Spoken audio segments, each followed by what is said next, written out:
ఒకప్పుడు రాంపూర్ అనే పేరుతో ఒక గ్రామంలో ఒక వృద్ధుడు మోహన్కు మిష్టాన్ బండార్ అనే పేరుతో ఒక దుకాణం ఉంటుంది. అరే దేవుడా, ఇప్పుడు ఈ పని అంతా ఒంటరిగా చెయ్యలేకపోతున్నాను.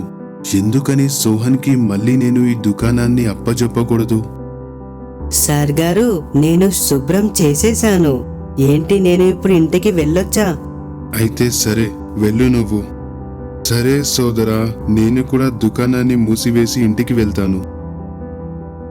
సుజాత, ఓ సుజాత, ఎక్కడ ఉన్నారు మీరు? కొన్ని నీళ్లు తీసుకొనిరా. తీసుకోండి. ఏం జరిగింది? మీ ఆరోగ్యం అయితే సరిగా ఉంది కదా? హా, చాలా అలసిపోయాను నేను, అంతే. సరే, మీరు చేతులు శుభ్రం చేసుకోండి, అంతలోపు భోజనం తయారు చేస్తాను. హా సరే. అంతా బాగానే ఉంది కదా? మీరు దేని గురించో చింతిస్తున్నారు. హా, అంతా బాగానే ఉంది. నాకైతే అనిపిస్తుంది నాకు వయసు పైబడింది, అందువల్లే పని కూడా సరిగ్గా చేయలేకపోతున్నాను.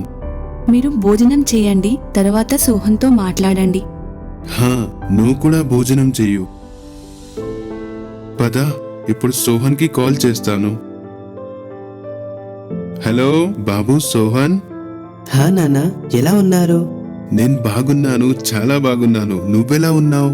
నేను కూడా బాగున్నాను నాన్న. అమ్మాయి ఎలా ఉంది? అంతా బాగానే ఉంది. నీ చదువు ఎలా కొనసాగుతుంది బాబు? బాగుంది. ఇప్పుడు పరీక్షలు వస్తున్నాయి కదా, నేను దానికి సిద్ధమవుతున్నాను. సరే సరే బాబు, నువ్వు చదువుకో, నిన్ను తర్వాత మాట్లాడతాను. ఏమైందండి? తనతో మీరు ఇంటికి తిరిగి రమ్మని ఎందుకు చెప్పలేదు? వాడు సంతోషంగా ఉన్నాడు అక్కడ, అందుకే వాడికి నేను ఏమీ చెప్పలేకపోయాను. తను ఇంతకాలం వరకు అక్కడే ఉంటాడు. ఇప్పటికైనా తను ఇంటికి తిరిగి రావాల్సిందే కదా. మీరు తనని ఇప్పుడే ఎందుకు పిలవకూడదు? ఇప్పుడు తన పరీక్షలు పూర్తి అవ్వనివ్వు, తర్వాత నేను తనతో ఇక్కడికి రావడానికి మాట్లాడతాను. అయితే సరే అండి. ఇంకా సరే, ఇప్పుడు నిద్రపోదాం. ఇంకా ఉదయం చాలా పని ఉంది. ముఖ్య గారి ఇంటికి కూడా స్వీట్స్ పంపాలి. నన్ను త్వరగా లేపు. వినండి, నిద్ర లేవండి, ఆలస్యం అవుతుంది. అరే, ఇదేంటి, నాకు ఆలస్యం అయిపోయింది. ఈ రోజైతే చాలా పని ఉంది. మోహన్ సిద్ధమైపోయి అల్పాహారం తీసుకొని ఇంటి నుండి దుకాణానికి బయలుదేరాడు. కానీ తన ఆరోగ్యం అస్సలు బాగాలేదు. ఈ కారణం చేత తను చాలా బలహీనంగా ఉన్నాడు. తన పరిస్థితిని చూసి చోటు తనతో ఇలా అంటాడు. సార్ గారు, ఒకవేళ మీ ఆరోగ్యం సరిగ్గా లేకపోతే మీరు ఇంటి వద్దనే ఉండొచ్చు కదా. ఇక్కడ నేను పని అంతా చూసుకుంటాను కదా.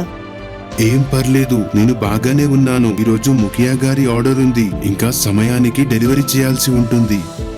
అయితే సరే, మీరు నాకు చెప్తూ ఉండండి, నేను అలాగే స్వీట్లను తయారు చేస్తాను. చోటు యొక్క సహాయం కారణంగా మోహన్ ఎటువంటి సమస్యలు లేకుండా మొత్తం పనిని పూర్తి చేస్తాడు. ఇంకా ఆర్డర్ కూడా సరైన సమయానికి చేరుకుంటుంది. కానీ సాయంత్రం వరకు తన ఆరోగ్యం పూర్తిగా క్షీణిస్తుంది. ఇక తను స్పృహ కోల్పోతాడు. ఇది చూసిన చోటు చాలా భయపడిపోతాడు. సార్ గారు, సార్ గారు, మాకు ఎవరైనా సహాయం చేయండి. సార్ గారు, అరే అరే, ఏమైంది? ఏం జరిగింది? అలా ఎలా జరిగింది? అరే అరే, అతనిని హాస్పిటల్ తీసుకెళ్ళడానికి ఎవరైనా సహాయం చేయండి. ఇంకా చోటు గ్రామస్తులు కలిసి మోహన్ ను హాస్పిటల్ కి తీసుకుని వెళ్తారు. ఇంకా సుజాతకు విషయం తెలియగానే తను కూడా అక్కడికి చేరుకుంటుంది. చోటు త్వరగానే సోహన్ కు తన తండ్రి యొక్క ఆరోగ్యం క్షీణించిందని చెప్పాడు.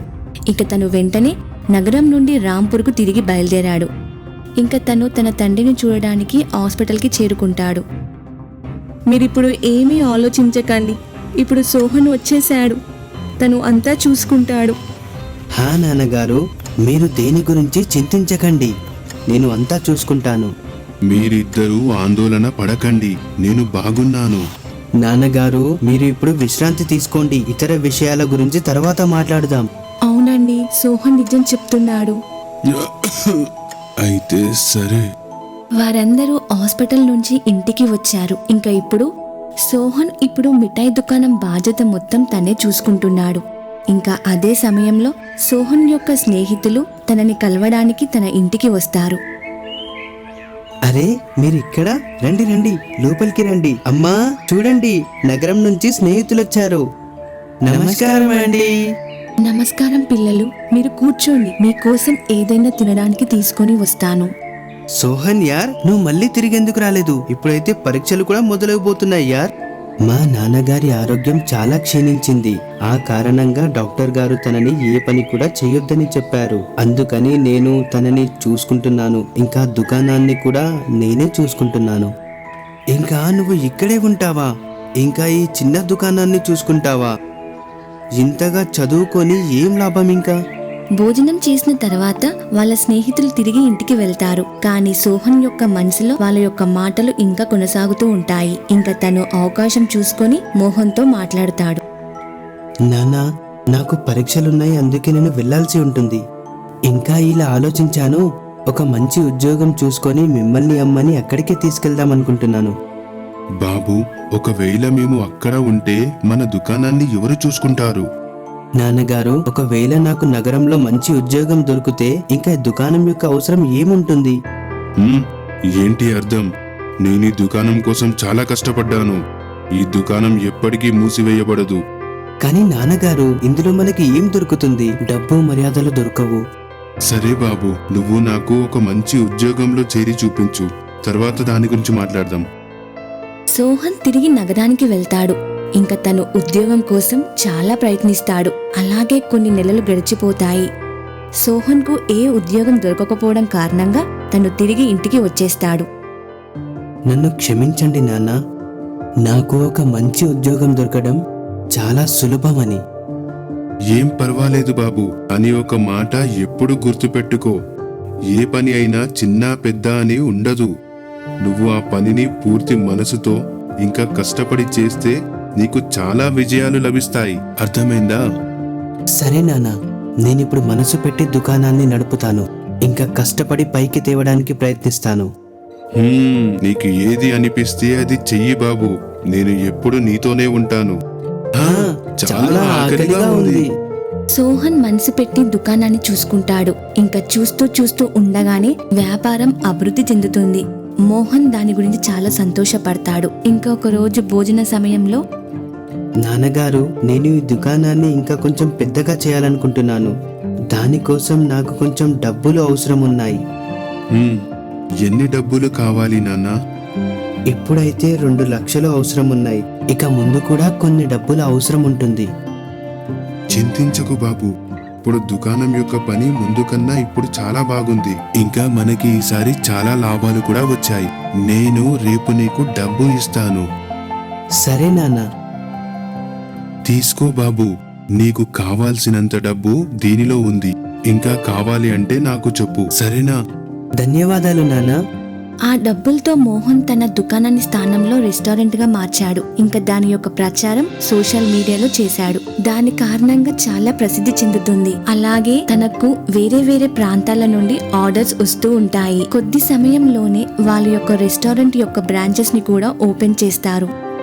ఈ రోజు నేను చాలా సంతోషంగా ఉన్నాను బాబు. నేనైతే ఎప్పుడు కూడా ఆలోచించలేదు ఎంతో చిన్నగా ఉన్న మన మిఠాయి దుకాణం ఇంతగా ప్రాముఖ్యత పొందుతుందని అనుకోలేదు. ఇదంతా మీ యొక్క కష్టం ఇంకా మీ యొక్క ఆశీర్వాదం వల్లే జరిగింది. అరే, మీ కారణం వల్లే మనకు ఇంత గౌరవం ఇంకా కీర్తి లభించింది. ఇంట్లో సంపాదన పెరగడం వల్ల మోహన్ యొక్క కుటుంబం చాలా సంతోషంగా జీవించసాగారు.